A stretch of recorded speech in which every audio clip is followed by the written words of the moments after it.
أعوذ بالله من الشيطان الرجيم بسم الله الرحمن الرحيم وبه نستعين إنه خير الناصرين ومعين اللهم صل على محمد وآل محمد وعجل فرجهم أما بعد فقد قال رسول الله صلى الله عليه وآله وسلم أن مودة أهل بيتي مفروضة واجبة على كل مؤمن ومؤمنة. ناظرین السلام علیکم ورحمۃ اللہ وبرکاتہ. میں آپ کا میزبان سید جواہر علی عابدی حسینی ستارے یوٹیوب چینل کے ہمراہ ایک خاص پروگرام لے کر آپ کی خدمت میں حاضر ہوں.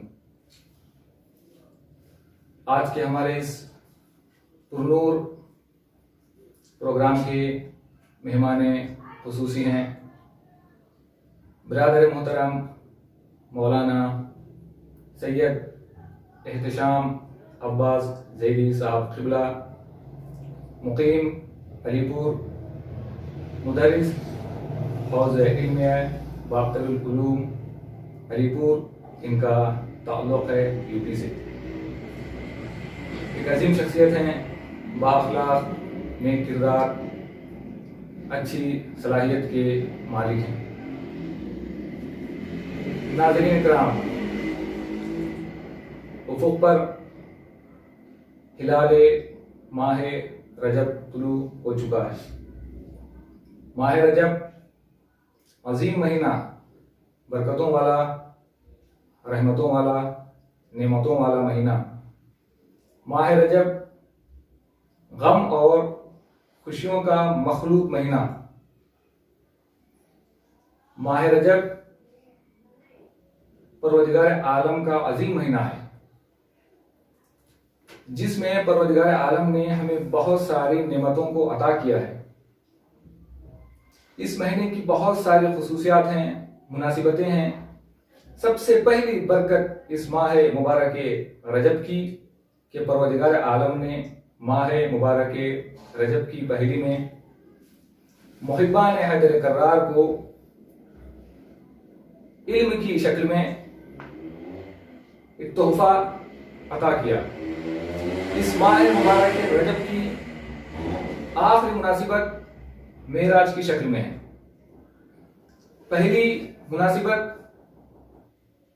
علم کی شکل میں بطور تحفہ ہمیں پروردگار عالم نے عطا کیا، اور آخری مناسبت معراج کی شکل میں. ان دو باتوں کو اگر آپس میں جوڑا جائے ایک نقطہ ہمیں سمجھ میں آتا ہے. شاید پروردگار عالم ہمیں یہ سمجھانا چاہ رہا ہے کہ اگر تم اس دنیا میں رہ کر معراج کی منزلیں طے کرنا چاہتے ہو تو علم حاصل کرو. اس لیے کہ معراج کی منزلوں تک پہنچنے کے لیے علم کا وسیلہ ضروری ہے. تو چنانچہ ہم سب کو امام باقر علیہ السلام کے آباء و اجداد سے ہمیشہ جڑے رہنا چاہیے، اس لیے کہ علم کا در اور علم کا مرکز ہے.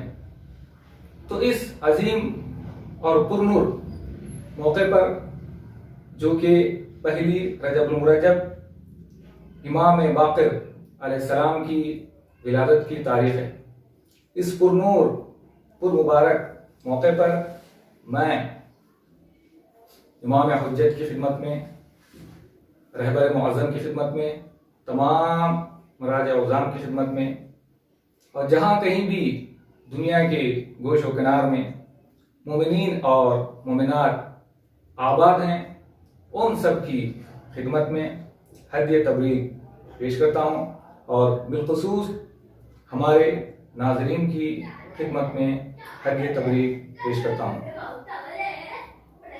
آج کی ہماری اس بحث کا موضوع ہے شخصیت امام باقر علیہ السلام اور ان کی علمی خدمات. چلیے ناظرین، آج کا یہ خصوصی پروگرام شروع کرتے ہیں. میں مولانا کا استقبال کروں گا. السلام علیکم ورحمۃ اللہ وبرکاتہ. علیکم السلام مولانا کیسے ہیں؟ اللہ وبرکاتہ. خیریت سے ہیں؟ ٹھیک ٹھاک. مولانا یہ ماہ مبارک رجب میں ہم لوگ داخل ہو چکے ہیں. عظیم برکتوں والا رحمتوں والا مہینہ ہے. بہت ساری مناسبتیں ہیں، بہت سارے خصوصیات ہیں. بلکہ اگر دیکھا جائے تو 12 مہینوں میں 2 مہینے ہمیں ایسے ملیں گے جس میں کثرت کے ساتھ اعمال ہیں. مہینے کی پہلی سے لے کر آخر ماہ تک ایک ماہ رجب ہے. اس کے علاوہ اگر دیکھا جائے تو ماہ مبارک رمضان ہے. نمازوں کے ساتھ ساتھ تلاوت قرآن کے ساتھ ساتھ بہت سارے اعمال، نمازیں وغیرہ وغیرہ. چونکہ ماہ مبارک رجب کی پہلی جو تاریخ ہے ہم سب کے لیے بہت ہی مبارک ہے. باقر نام کے وجود کو جو سر تپا مجسمہ علم کا پروردگار عالم نے ہم سب کے لیے بطور ایک تحفہ بھیجا، بہت ہی مبارک گھڑی ہے.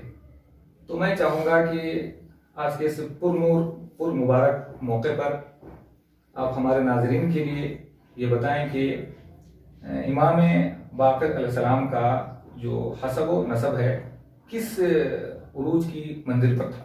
یعنی اگر دیکھا جائے تو ہر ایک امام کا حسب و نسب بڑا جو ہے ایک معیاری اور اعلی سطح کا اور جو ہے معراج کی منزلوں کو پار کرتا ہوا ہمیں دکھائی دے گا. لیکن خصوصی طور پر کچھ خصوصیات امام باقر علیہ السلام کے ساتھ ایسے ہیں جو دوسرے معصوم میں ہمیں دیکھنے کو نہیں ملتے.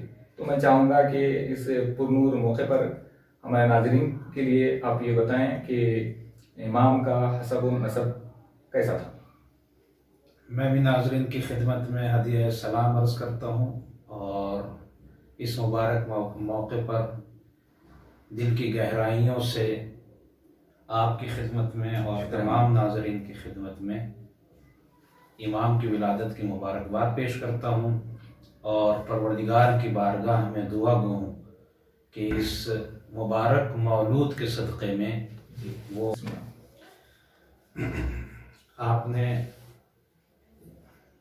بندے کو اس لائق سمجھا کہ اپنی اس جلسہ اور میٹنگ میں دعوت دی.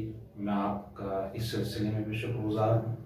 اور اس مبارک گھڑی میں کہ جو ہمارے 5ویں امام کی ولادت کی گھڑی ہے، آپ کے حسب و نسب کے سلسلے میں میں بس اتنا ہی کہوں گا کہ رسول اللہ صلی اللہ علیہ وآلہ وسلم نے اس حسب و نسب پر فخر کیا تھا اور فرمایا تھا کہ پوری دنیا میں بہترین حسب و نسب میرا ہے.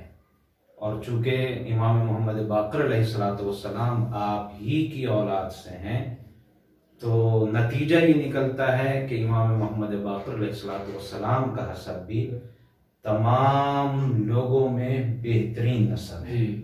یہ اس میں اور تمام ائمہ میں شریک ہیں. لیکن ایک امتیاز جو امام محمد باقر علیہ السلام کا ہے اور وہ ہمیں دوسرے ائمہ میں نظر نہیں آتا، وہ یہ ہے کہ امام کے بابا بھی امام ہیں، امام کے دادا بھی امام ہیں، امام کے نانا بھی امام ہیں.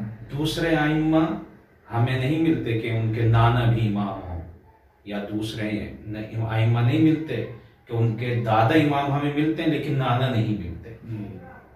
پر ایک بات اور میں یہاں پر عرض کرتا چلوں کہ عام طور سے یہ بات کہی جاتی ہے کہ نسل امامت امام حسین علیہ السلام سے چلی، کہی جاتی ہے. لیکن اگر ہم غور کریں تو صحیح بات یہ ہے کہ جس طرح سے جناب حسنین یعنی امام حسن اور امام حسین تمام صفتوں میں ایک جیسے ہیں، قاما او قعدہ، ہادان امامان قاما او قعدہ، یہ دونوں امام ہیں، چاہے قیام کر لیں چاہے جنگ کریں یا صلح کریں، دونوں امام ہیں. یعنی امام حسن اور امام حسین دونوں ہی ایک پلیٹ فارم پر چلتے ہیں، ایک ہی ہیں. تو جس طرح سے ہر جگہ ان کی فضیلتیں ایک جیسی ہیں، پروردگار عالم نے دونوں ہی کی نسل میں امامت رکھی ہے. دونوں ہی کی نسل میں امامت ہے. ہم کہا یہ جاتا ہے کہ عام طور سے سننے میں آتا ہے کہ امام حسین کی نسل میں امامت رہی، لیکن حقیقت یہ ہے کہ نہیں، نسل حسینی اور نسل حسنی دونوں میں امامت رہی ہے، اس لیے کہ لڑکا امام حسین علیہ السلام کا علی بن الحسین علیہ السلام اور لڑکی فاطمہ بنت حسن علیہ السلام، ان دونوں سے مل کر جو شخصیت دنیا میں آئی وہ امام محمد باقر علیہ السلام کی، یعنی نتیجہ یوں لے سکتے ہیں ہم کہ پہلا وہ بچہ کہ جو دونوں طرف سے علوی اور فاطمی ہے، دونوں طرف سے علوی اور فاطمی ہے، وہ امام محمد باقر علیہ السلام ہے۔ علوی ماں کی طرف سے بھی علوی ہیں اور باپ کی طرف سے بھی علوی ہیں، تو دونوں کی طرف سے ہمیں یہ بات ملتی ہے، ہم یہ کہہ سکتے ہیں کہ مولا دونوں ہی کی نسل سے امامت آگے بڑھتی ہے۔ ایک نیا گوشہ ہے جو تقریباً اب تک بعض مومنین کو اس کے بارے میں جو ہے معلومات نہیں تھی کہ جو ہے ہر دونوں طرف سے ہر اعتبار سے علوی اور فاطمی ہے، حسن، لڑکی بھی علوی اور لڑکا بھی علوی۔ پھر یہ بچہ جو امام محمد باقر علیہ السلام کی شکل میں آج کی شب میں دنیا میں آئے وہ علوی بھی ہیں اور فاطمی بھی ہیں، ان کا حسب و نسب یہ ہے۔ ہر امام کے بہت سارے القاب ہیں، بہت سارے جو ہے صفات ہیں، خصوصیات ہیں، کسی کو جو ہے صادق کہا گیا، کسی کو کاظم کہا گیا، کسی کو رضا کہا گیا، اس کا پس منظر بھی روایت میں علماء نے نقل کیا، بتایا ہے، ایسا نہیں کہ نہیں ہے، لیکن خاص طور پر خصوصی طور پر یہ لقب باقر جو امام پنجم کو عطا کیا گیا ہے، میں چاہوں گا کہ ہمارے ناظرین کے لیے تھوڑا سا اس پس منظر کو بیان کریں کہ کیوں امام باقر ہی کو باقر کہا گیا۔ حالانکہ جو ہے علم کے اعتبار سے اگر دیکھا جائے تو 12 ائمہ میں واحد وہ شخصیت ہے جس نے سلونی کا دعویٰ کیا، اس کے بعد پھر کسی معصوم نے دعویٰ نہیں کیا، سب صاحب علم تھے، لیکن اپنے اپنے حالات کے اعتبار سے سیاسی حالات کو مد نظر رکھتے ہوئے شاید ایک وجہ یہ بھی ہو کہ کسی امام نے سلونی کا دعویٰ نہیں کیا، لیکن یہاں پہ خاص طور پر کیوں امام پنجم ہی کو باقر کہا جاتا ہے، اس کے معنی کیا ہیں؟ لیکن آپ کا زمانہ ایسا تھا کہ جس میں اس بات کی ضرورت تھی کہ علم کو شگافتہ کیا جائے، علم کو شخ کیا جائے، علم کی شاخیں بنائی جائیں، یعنی علم بڑھ رہا تھا، تو مولا نے اس زمانے سے استفادہ کرتے ہوئے علم کو تقسیم کیا، اور یہ بات ایسا نہیں کہ ہم یہ سوچ رہے بس حالات پیش آئے اور مولا نے ایسا کر دیا، نہیں، حالات بھی ہوتے ہیں اور پروردگار کی بھی ایک، جس طرح سے ہم سوچتے ہیں ایسی پروردگار نے بھی کچھ سوچا ہے کہ کن حالات میں کیا ہونا ہے، تو پروردگار کی یہ سوچی ہوئی بات میں یہ کہاں سرچ کر رہا ہوں، یہاں سے میں یہ بات کہہ رہا ہوں کہ جب ہم یہ دیکھتے ہیں کہ رسول اللہ صلی اللہ علیہ وآلہ وسلم نے ہی یہ لقب ہمارے 5 امام کو عطا فرما دیا، دنیا میں آنے سے پہلے ہی لقب مل گیا تھا، یعنی حالات کا علم رسول اللہ کو تھا کہ میرا 5واں نائب، جناب جابر سے کہتے ہیں اپنے صحابی سے کہ تم میرے 5ویں نائب کو دیکھو گے وہ باقر العلوم ہوگا اور علم کی گتھیوں کو اس طرح سلجھا دے گا کہ کسی کے لیے کوئی بھی شک و شبہ باقی نہیں رہے گا۔ تو یعنی پہلے ہی یہ پتا ہے کہ کب کیا ہونے والا ہے اور کون سا امام کیا ٹارگٹ اور کیا ہدف لے کر اس دنیا میں آ رہا ہے، تو اس ٹارگٹ اور اس ہدف کو پورا کرنے کے لیے امام محمد باقر علیہ السلام کو مشیت الہی میں رکھا گیا تھا۔ اور امام کا زمانہ بھی ایسا تھا کہ لوگ جو ہے علم کے تشنا تھے اور علم کی تلاش میں تھے، جس طرح سے جو ہے مادیات میں جس کے حلال کی تلاش کے لیے نکلتے تھے، اسی طرح سے جو ہے علم کی تلاش میں بھی لوگ نکلتے تھے۔ ایک فرق یہاں پہ علماء نے جو توجہ بیان کی ہے کہ مولا کائنات کا دور ایسا نہیں تھا، مولا بار بار منبر سے خطبے دیتے رہے، سلونی کا دعویٰ کرتے رہے، لیکن لوگ آ کے ان سے علم حاصل نہیں کیے، لیکن امام پنجم کا دور ایسا تھا کہ جس میں لوگ جو ہے تشنا تھے علم کے، امام کی خدمت میں حاضر ہوتے اور علم کو حاصل کرتے۔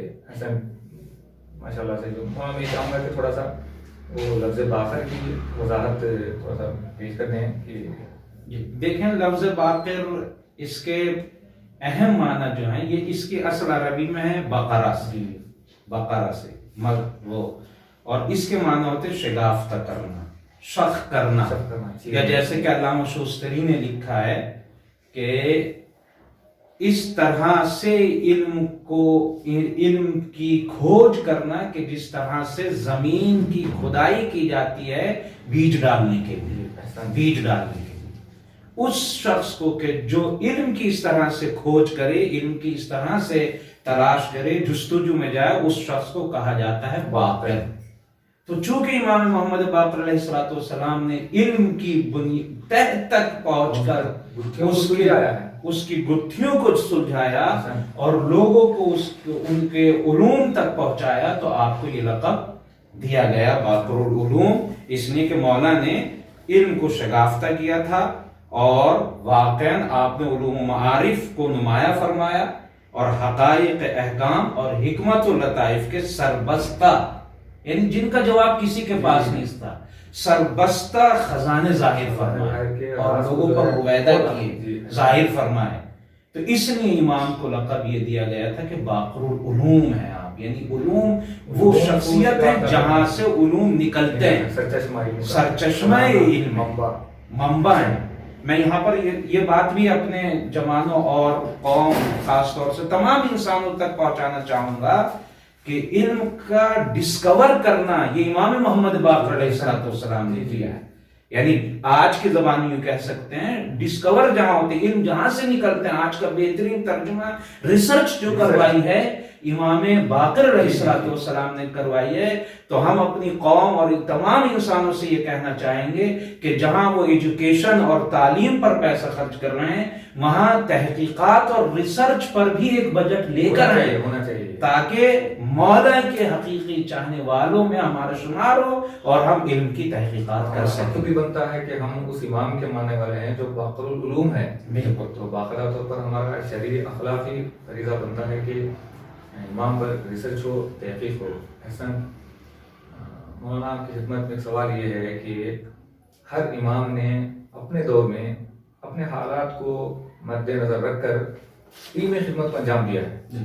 جیسے مولا کائنات نے کتنے سینکڑوں خطبے جو ہے ارشاد فرمائے ہیں، ہر ایک امام نے اپنے اپنے دور میں خدمات علمی انجام دیے ہیں، لیکن یہاں پر جو ہے خاص طور پر امام باقر علیہ السلام کے حوالے سے وہ کون سی علمی خدمات ہیں جس کے سبب امام کو اتنا بڑا لقب ملا، اور جو آج جتنے بھی علوم ہیں یہ جو ہے صدقہ ہے امام پنجم علیہ السلام کے زحمتوں کا۔ دیکھیں مولا نے علمی خدمات میں اگر پوری بیان کروں تو یہ وقت نہیں ہے، میں نے ان میں سے منتخب کی 5 چیز جو علمی میدان میں مولا نے خاص طور سے انجام دی۔ سب سے اہم بات یہ ہے کہ مولا نے سب سے بڑی علمی خدمت یہ رکھی کہ علمی بیٹھکوں کا قیام کیا، یعنی ہم لوگ بیٹھتے ہیں، ادھر بیٹھ گئے، ادھر بیٹھ گئے، یہاں چلے گئے، یہاں گپ لگا لی، وہاں باتیں کر لی، لیکن مولا نے یہ خاص انتظام کیا کہ علمی مجلس، علمی جلسہ جہاں علمی باتیں ہوں۔ اسی لیے مسجد الحرام میں بھی آپ دیکھیں گے کہ مولا کچھ لوگوں کو لے کر بیٹھ جاتے تھے اور ان تک اپنا علم پہنچاتے تھے، علمی نشستیں، یا مسجد النبوی میں باقاعدہ ایک جگہ تھی مولا کی جہاں پر جا کر مولا بیٹھا کرتے تھے اور وہاں لوگ آ کر اپنے سوالات کیا کرتے تھے اور مولا ان کے سوالوں کے جواب بھی دیتے تھے، اور صرف یہ نہیں کہ صرف سوال کے منتظر ہوں کہ کسی نے کوئی سوال نہیں کیا تو جواب نہیں، خود بھی ایسے علوم کے دریا بہاتے تھے کہ لوگ جوق در جوق آنا شروع ہو جاتے تھے اور مولا کی پہلے ہی جواب عطا فرما دیا کرتے تھے، لوگوں کی بھوک مٹا دیا کرتے تھے۔ تو ایک اہم کام کہ جس کو قیام کیا مولا، یعنی ختم تھا، کہیں نہیں کیا جاتا تھا وہ کام، وہ مولا نے انجام دیا کہ ایسی نشستیں رکھیں جہاں پر علمی گفتگو ہو اور علمی گتھیاں سلجھائی جائیں۔ پہلا اہم کام یہ ہے، یہ بہت بڑی بات ہوتی ہے کسی کو یہ پتا ہو کہ کہاں پر میری یہ مشکل حل ہو سکتی ہے، اور مولا نے یہ مشکلیں حل کی۔ دوسرا کام جو کیا مولا علیہ السلام نے ریسرچ اور تحقیقات کے سینٹر قائم کیے، آج کے زبان میں آپ کہہ سکتے ہیں جس کا نتیجہ جو ہمیں نظر آتا ہے، ہم نتیجہ امام جعفر صادق علیہ السلام کے زمانے میں جا کر اس کو دیکھتے ہیں، لیکن قیام مولا نے کیا تھا، جس کا ایک رزلٹ میں آپ کے سامنے بیان کروں، جابر بن حیان کی شخصیت ہے کہ انہوں نے اپنے ہی زمانے میں ایسا کاغذ بنا دیا تھا کہ جو نہ جلتا تھا نہ خراب ہوتا تھا. یعنی وہ شخصیت نکھری ہے امام پنجم کے دور میں، امام ششم کے دور میں نکھری ہے، لیکن یہ قیام جو ہو گیا تھا ریسرچ سینٹر کا، یہ مولا امام محمد باقر علیہ السلام کے زمانے میں خود مولا نے تحقیقات یعنی ریسرچ سینٹر کھوجیں، لوگ کھوج کریں کہ کون سی چیز انسانیت کے لیے فائدہ مند ہے، کون سی چیز نقصان دہ ہے. نقصان دہ چیزوں کو ہٹا دیا کرتے تھے، فائدہ مند چیزوں کو آگے بڑھا دیا کرتے تھے. تیسرا کام جو مولا نے انجام دیا وہ یہ ہے کہ علوم کو تقسیم کیا. اس لیے کہ ہم یہ جانتے ہیں کہ ہر علم میں آدمی، میرے اندر یہ ظرف نہیں ہے، معصوم کے تو علم رکھتے ہیں، ہر چیز کا علم ہوتا ہے، لیکن ایک انسان کے اندر یہ صلاحیت نہیں ہے کہ وہ تمام علوم کو اپنے اندر لے لے. اسی لیے آپ آج دیکھیں گے ڈاکٹر بھی لوگ بنتے ہیں تو کوئی آنکھ کا ڈاکٹر ہے، کوئی کان کا ڈاکٹر ہے، کوئی گلے کا ڈاکٹر ہے، شعبے ہیں. تو مولا نے اپنے زمانے ہی میں علوم کے شعبے بنا دیے کہ تم علم حدیث، امام تو کہاں تک جو نگاہ، تم علم حدیث میں چلے جاؤ، تم فنون میں چلے جاؤ، سکے سونے کے سکے کیسے ڈھالے جائیں گے، یا تیر کیسے بنیں گے، تیر چلائے جائیں گے، تو ایک تیر پر دوسرا تیر کیسے مار سکتے ہو. یعنی یہ نہیں کہ صرف قرآن ہو، صرف حدیث ہو، صرف فلاں نہیں، قرآن اور حدیث مرکز کی حیثیت رکھتا تھا، منبع تھا، ماخذ تھا، وہاں سے علوم نکلا کرتے تھے. لیکن وہ تمام علوم کے جو انسانیت کے لیے مفید تھے، مولا نے اس میں یہ علمی خدمت انجام دی کہ الگ الگ علوم میں الگ الگ شاگرد پیدا کیے مولا نے، جو ہمیں امام جعفر صادق علیہ السلام کے زمانے میں جا کر اس کا عروج دکھائی دیتا ہے. یہ تیسرا کام جو مولا نے انجام. چوتھا کام جو میں نے اشارے میں بیان کیا کہ مولا نے اپنے زمانے میں سکہ ڈھالنے کا علم ایجاد کیا، یعنی مسلمانوں کو یہ سکھایا کہ کس طرح سکے بنائے جائیں گے. آج نوٹ بنانا آسان ہے، مشین آئی اور چھاپتی چلی جاتی ہے، لیکن اس زمانے میں ایک ہی وزن کے سکے کیسے بن جائیں، جبکہ وزن بہت کیسے بنے، کتنا وزن ہو، کیسے توڑا جائے، یہ مولا کے زمانے میں اسلامی ملکوں میں انجام پا. ہاں غیر اسلامی ملکوں میں تھا، لیکن اسلامی ممالک میں نہیں پایا جاتا تھا.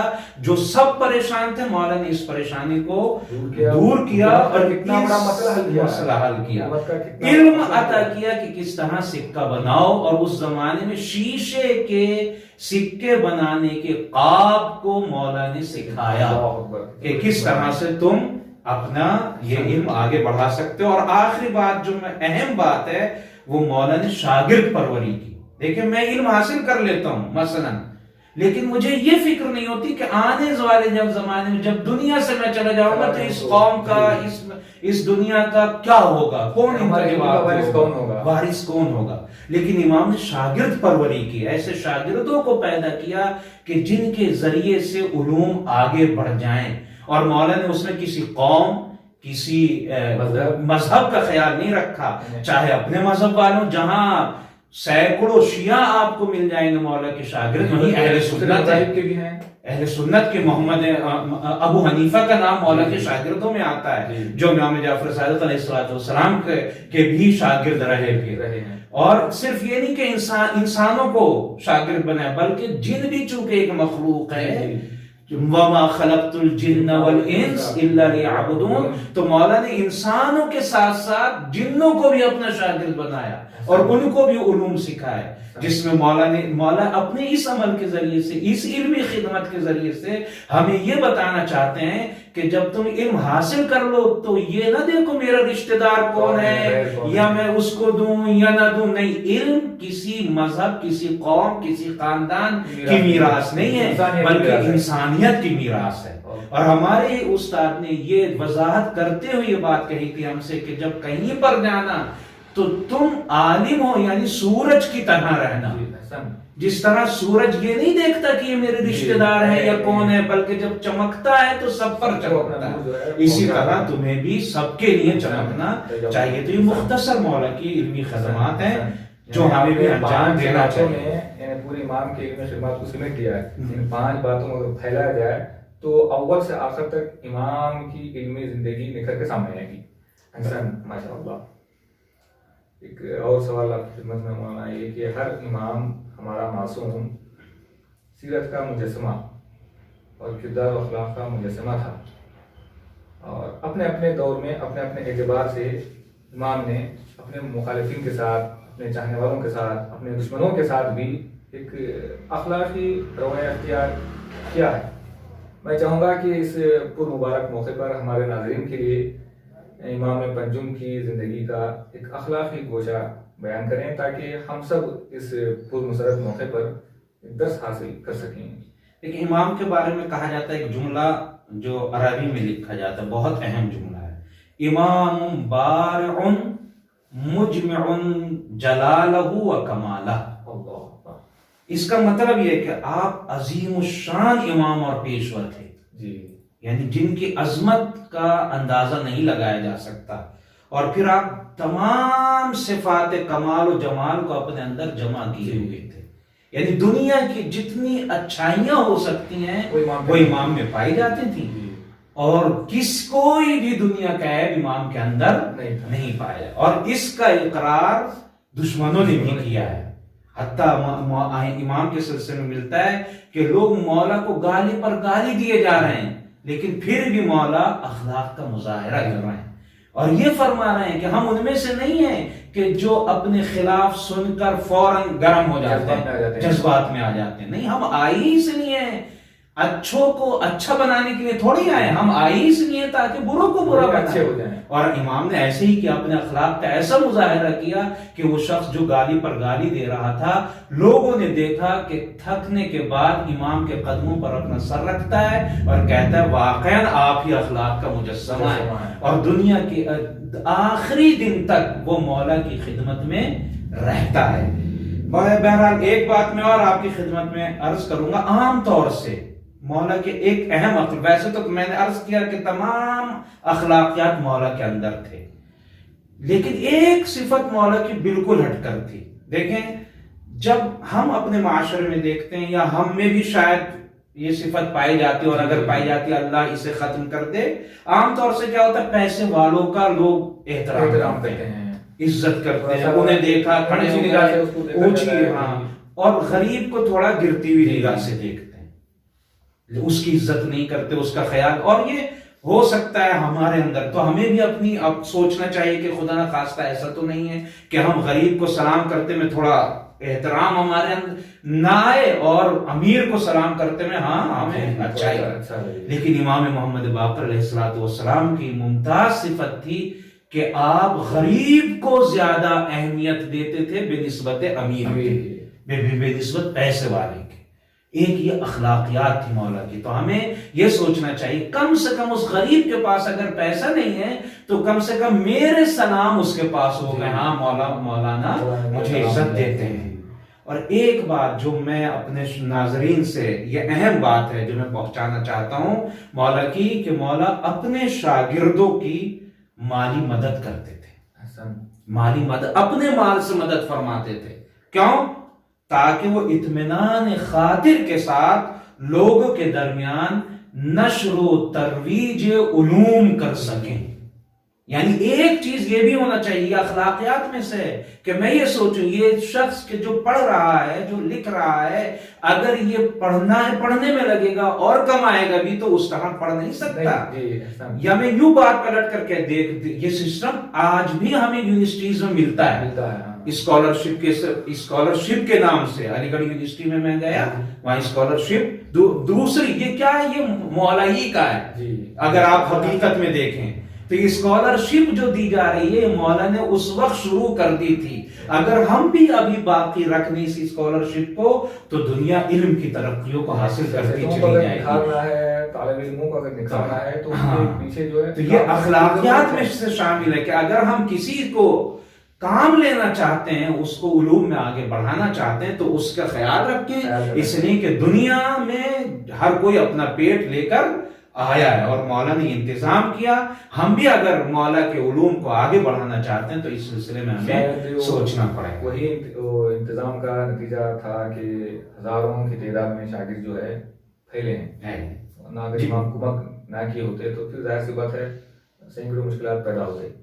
حسن مولانا جی آپ کے خدمت میں ایک اور سوال یہ ہے کہ کسب حلال کے لیے امام کی کیا جد و جہد رہی ہے؟ یعنی امام نے کیا پیشہ اختیار کیا ہوا تھا کہ جس کے ذریعے سے جو اپنے اہل و عیال کے لیے، اپنے خاندان والوں کے لیے جس کے ذریعے سے مال جو ہے حاصل کر سکیں؟ دیکھیں میں یہاں سے بات شروع کرتا ہوں مدینے سے. جی. جب مدینہ آباد کے رسول اللہ ہیں، میں وہاں سے بات شروع کر کے مختصر وقت میں انشاءاللہ امام محمد باقر علیہ السلام تک بات پہنچا دوں گا. جب مدینے میں گئے ہیں رسول اللہ ہجرت کر کے، تو آپ کی تاریخ میں ملتا ہے کہ رسول اللہ نے مولا کائنات کے ذریعے 1,00,000 کھجور کے بیج منگوائے. 1,00,000 کھجور کے بیج. اور رسول اللہ صلی اللہ علیہ وآلہ وسلم نے مولا کائنات کو ساتھ لیا، اور جو مدینے میں بنجر زمینیں پڑی ہوئی تھیں جی ایسے ہی، جن کا کوئی نہ مالک تھا نہ کوئی کچھ تھا، ایسے ہی پڑی ہوئی تھیں، وہاں رسول اللہ صلی اللہ علیہ وسلم تشریف لے گئے. مولا کائنات زمین کھودتے جاتے تھے، اور روایت کہتی ہے کہ رسول اللہ صلی اللہ علیہ وآلہ وسلم اپنے منہ میں کھجور کے درخت کے بیج رکھ کر پھر زمین کے حوالے کرتے جاتے تھے. یہ برکتیں ہیں. یہ رسول روایت کہتی ہے کہ وہ 1,00,000 کے 1,00,000 درخت ہرے بھرے ہوئے اور انہوں نے پھل دیا، جس کے ذریعے سے رسول اللہ نے تجارت کی، ان کو بیچتے تھے اور مولا کائنات نے، اور اپنی فیملی کا خرچہ چلانا شروع کر دیا. یہ وہی درخت جو کھیتی باڑی چلتی چلی آ رہے تھے رسول اللہ سے، یہاں تک کہ ہاں اس طرح سے علم و میراث میں چلا ہے، ایسے ہی کھیتی باڑی چلتی چلی آئی، یہاں تک کہ مولا امام محمد باقر علیہ السلام تک پہنچی. اور لوگوں کا کہنا ہے، مورخین کا کہنا ہے کہ ہم نے خود دیکھا کہ حتیٰ مولا بوڑھے ہو گئے تھے پھر بھی اپنے کھیت پر کام کرنے کے لیے جاتے تھے. کسی نے مولا کو چڑھایا بھی کہ اے باقر تم بوڑھے ہو گئے اور دنیا کی تمہیں فکر ہے، اتنا دنیا میں مشغول فکر میں لگے ہوئے ہو، فنا کام کر رہے ہو، اب تو تمہیں عبادت میں بسر کرنا چاہیے اور یہ کام کرنا چاہیے. تو مولا نے عجیب جواب دیا کہ مجھے یہ پسند ہے کہ مجھے اسی حالت میں موت آ جائے اور پروردگار یہ دیکھ لے کہ میں کسب حلال کے لیے محنت کر رہا ہوں اور پسینہ بہا رہا ہوں. یعنی مولا نے اپنے عمل کے ذریعے سے بتایا کہ حلال روزی کا کسب کرنا، کمانا کوئی بری بات نہیں ہے. جوانوں کے لیے، بچوں کے لیے، حتیٰ بوڑھوں کے لیے بھی امام نے اپنے بڑھاپے کو بہانہ نہیں بنایا. ہاں، لیکن میں یہ بات یہاں پر کہنا چاہوں گا، اب مطلب اس کا ہرگز یہ نہیں ہے کہ میں کل کو یہی سوچوں جو مولا کھیتی کر رہے تھے میں بھی کھیتی کروں. اس وقت کا زمانہ کھیتی کا تھا. آج میں سوچوں بہترین کام کیا ہو سکتا ہے، بہترین کام جو میری کمائی کا ہو سکتا ہے وہ کام انجام دوں اور پروردگار سے دعا کروں کہ مجھے اس روزی میں برکت عطا فرمائے. تو یہ مولا اس طرح سے کسب کیا کرتے تھے، اور خود بھی اور اپنے غلاموں کے ذریعے بھی مولا اس کام کو انجام دیا کرتے تھے. اواخر عمر میں بعض روایتیں یہ بھی بتاتی ہیں کہ مولا نے پھر اپنے پیسے سے تجارت کے کام بھی شروع کر دیے تھے، کہ جو ہمیں زیادہ تر پھر تاریخ ملتی ہے امام جعفر صادق علیہ السلام کے سلسلے میں. لیکن آخر عمر میں مولا نے چونکہ کھجور آتے تھے اس کو ادھر بھجوایا، ادھر بھی، چونکہ ایسا ہی تو نہیں ہے کہ بس کھجور آ گئے اور گھر میں رکھ لیے، پھر ان کو تجارت کا کام بھی مولا نے شروع کیا ہے. یعنی دو لفظوں میں یوں کر کے کہیں کہ زراعت و تجارت یہ مولا کے کسب روزی کا دو بہت بڑے منابع تھے، اور آج بھی یہ بہت بڑے منابع ہیں. آج بھی یہی منابع ہیں، زراعت و تجارت. جن کے پاس اگر یہ آ جائیں تو وہ میں سمجھتا ہوں بہترین نظام بھی انہیں دو نظام پر باقی ہے. دونوں میں سے ایک اگر نکال دیا جائے تو پھر دنیا ٹھپ ہو جائے گی، ٹھپ ہو جاتی ہے، اکنومی کا چرخہ رک جاتا ہے. اور آپ اس خدمت میں آخری سوال یہ ہے کہ چونکہ مبارک موقع ہے اور ماہ رجب کی پہلی ہے، خوشیاں ہیں، تو میں چاہوں گا کہ جو ناظرین کی خدمت میں امام کا کوئی پیغام ایسا ہو جس کے ذریعے سے ہم لوگ بیدار ہو سکیں، اس پیغام کو اپنی زندگی میں عملی طور پر ڈھالنے کی کوشش کر سکیں، تاکہ یہ ہماری طرف سے ایک ہدیہ ہو جائے ناظرین کی خدمت میں چاہوں گا۔ دیکھیں، میں ایک مولا نے خود سفارش کی جو بہت لمبی سفارش ہے، اسے میں بہرحال اپنے ناظرین سے یہ بات کہوں گا کہ اگر انہیں وہ مل جائے جو جناب جابر جعفی کو مولا نے وہ سفارش کی ہے، بہت تقریباً 3-4 پیج کی، لیکن میں نے اس میں سے صرف مولا کے 5 جملے منتخب کیے ہیں، 5 جملے جو ہمارے لیے بھی نصیحت ہیں، اور اللہ ہمیں ان نصیحتوں سے استفادہ کرنے کی توفیق عطا فرمائے۔ مولا جناب جابر سے کہتے ہیں، پہلا جملہ یہ کہتے ہیں، اوصی کا بخمس، میں تمہیں 5 چیزوں کی سفارش کرتا ہوں۔ پہلی چیز کہ ان ظلمت فلا تظلم، اگر تم پر ظلم کیا جائے تو تم ظلم مت کرنا۔ اس کا مطلب لوگ یہ لے لیتے ہیں، مطلب یہ سمجھ لیتے ہیں مثلا میں نے آپ کو مارا آپ مجھے نہ مارے، یہ کہنا نہیں چاہ رہے مولا، یہ کہنا نہیں چاہ رہے کہ میں نے آپ کو مارا آپ نہیں، مجھے میرا جواب آپ دے سکتے ہیں مجھے روکنے کے لیے اگر میں رک نہیں رہا ہوں، اگر رک سکتا ہوں تو رک جاؤں، آپ مجھے معاف کر دیں، بہت اچھی بات ہے، معاف کرنا اچھی چیز ہے، لیکن اگر میں رک نہیں رہا، میرا ظلم بڑھتا چلا جا رہا تو آپ میرے مقابلے میں آئیں۔ اس فلا تظلم کا مطلب یہ ہے ان ظلمت، اگر تم پر ظلم کیا جائے، فلا تظلم، تم ظلم نہ کرو، یعنی تم دوسروں پر ظلم نہ کرو۔ مشکل یہ ہوتی ہے کہ دیکھیں جب میں کسی کرسی پر بیٹھا ہوا ہوتا ہوں، کوئی منصب میرے پاس ہوتا ہے، نہیں ہوتا میرے پاس کوئی منصب، مثلا میں ملک کا پی ایم نہیں ہوتا، تو مجھے برائیاں نظر آتی ہیں، وہ ظلم مجھے لگتا ہے، وہ فنا کام ہوتا ہے، لیکن جب مجھے وہی منصب مل جاتا ہے پھر میں وہی کام کرنا شروع کر دیتا ہوں، خوبیاں ہونے لگتی ہیں۔ تو مولا یہ کہنا چاہ رہے ہیں اگر تم پر ظلم بھی ہو تو تم دوسروں پر ظلم نہ کرو، یہ نہیں کہ ظلم کا مقابلہ نہ کرو، نہیں، ظلم کا تو مقابلہ کرو، ظالم کے مقابلے میں تو کھڑے ہو، لیکن دوسروں پر تم ظلم جاری نہ رکھو کہ بھائی انہوں نے بھی تو ایسا کیا تھا میں بھی ایسا کر رہا ہوں، یہ کوئی بات نہیں ہوئی، وہ اگر کرتے تھے وہ ظالم تھے تو میں کیوں ظالم بنوں کہ میں دوسروں پر ظلم کرتا ہوا نظر آؤں۔ دوسری نصیحت یہ کرتے ہیں مولا، وَإِنْ خَانُوكَ فَلَا تَخْنِ، اگر تم سے خیانت بھی کی جائے تم کسی کے ساتھ خیانت مت کرو، یہ نہیں کہ سب کرتے ہیں تو میں بھی کر رہا ہوں، یہ کوئی بات نہیں۔ مولا کیا تعلیم دے رہے ہیں کہ تمہارے ساتھ خیانت بھی ہو لیکن تم کسی کے ساتھ خیانت نہ کرو۔ تیسرا مولا ہمیں یہ سفارش کرتے ہیں، وَإِنْ كُذِّبْتَ فَلَا تَغْضَبْ، اگر تمہاری تکذیب کی جائے، تم کو جھٹلایا جائے تو غصہ مت ہو۔ نبیوں کو بھی جھٹلایا گیا، قرآن میں بھی پروردگار نے رسول کو یہ کہتے ہوئے نصیحت کی ہے کہ اے رسول اگر یہ تم کو جھٹلا رہے ہیں تو تم سے پہلے رسولوں کو بھی جھٹلایا گیا ہے، تو اگر جھٹلایا جائے تو غصہ نہ ہو۔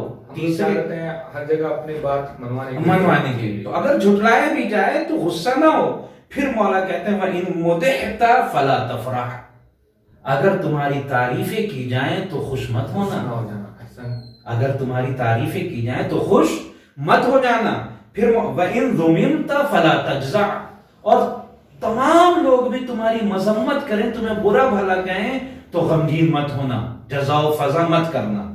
یہ مولا کی 5 نصیحتیں تھیں، لیکن پھر ذہن میں سوال یہ آتا ہے کہ اگر میری تعریف کی جائے تو میں کیا کروں، میری مذموم برائی کریں لوگ تو میں کیا کروں۔ وہ مولا نے آگے والی چیزوں میں اس کی وضاحت دی ہے کہ اگر تمہاری اچھائی یا برائی کچھ بھی ہو رہی ہے تو اچھائی سے خوش نہ ہو، برائی سے تمہیں برا نہ لگے، برا نہ مانو، تو کیا کروں، جب تم کچھ بھی ان میں سے سنو تو جا کے اپنے عمل کو قرآن سے مطابقت دو۔ اگر تمہارا عمل قرآن سے مطابقت رکھتا ہو تب تو تم خوش ہو جاؤ، اور اگر مطابقت نہ رکھتا ہو تو خوشی منانے کا حق نہیں ہے، بلکہ بارگاہ پروردگار میں تمہیں توبہ کرنی چاہیے۔ یعنی لوگوں کی تعریف یا لوگوں کی مذمت تمہیں کہیں نہ لے کے جائے، بلکہ قرآن سے تمہارا عمل مطابق ہو تب تمہیں خوشی ہونی چاہیے۔ مطابقت نہیں رکھتا ہو تو تمہیں سوچنا چاہیے کہ میں قیامت میں کیا جواب دوں گا۔ یہاں پر یہ بات بھی ہماری مولا کی اس بات سے بات سمجھ میں آتی ہے میں اسی وقت تو اپنے عمل کو مطابقت دے سکتا ہوں جب مجھے قرآن کے بارے میں کچھ پتا ہوگا. معلومات ہو. جب میں قرآن جانتا ہی نہیں ہوں گا تو کیسے مطابقت دوں گا. یعنی اس کا مطلب یہ ہے کہ مولا کے چاہنے والے کو قرآن پڑھنا اور سمجھنا آتا ہو تب وہ جا کر یہ چیک کر سکتا ہے. مولانا نے جو ہے قرآن کی تعلیم کی طرف اشارہ کر دیا. اگر انسان غور و فکر سے سوچے تدبر کرے تو ایک جملے میں مولانا نے کن کن چیزوں کی دعوت دی ہے. چیزوں کی دعوت دی ہے. تو ہمیں اس کو اپنی زندگی میں اتارنا ہوگا. نصیحت ہے ماشاءاللہ. مولانا بڑے خوبصورت انداز میں آپ نے جوابات دیے اور امید ہے انشاءاللہ یہ آج کا ہمارا عمل پروردگار عالم کی بارگاہ میں قبول قرار پائے گا. یہی ہماری دعا ہے. رحمت کو بڑھا رہی ہے اور ہمارے پروگرام میں موقع دیا ہے خدمت میں رہیں اور ہمارے دین کی خدمت کر سکیں. انشاءاللہ پھر اگلے پروگرام کے ساتھ حاضر ہوں گے. تب تک کے لیے خدا حافظ. والسلام علیکم ورحمۃ اللہ وبرکاتہ.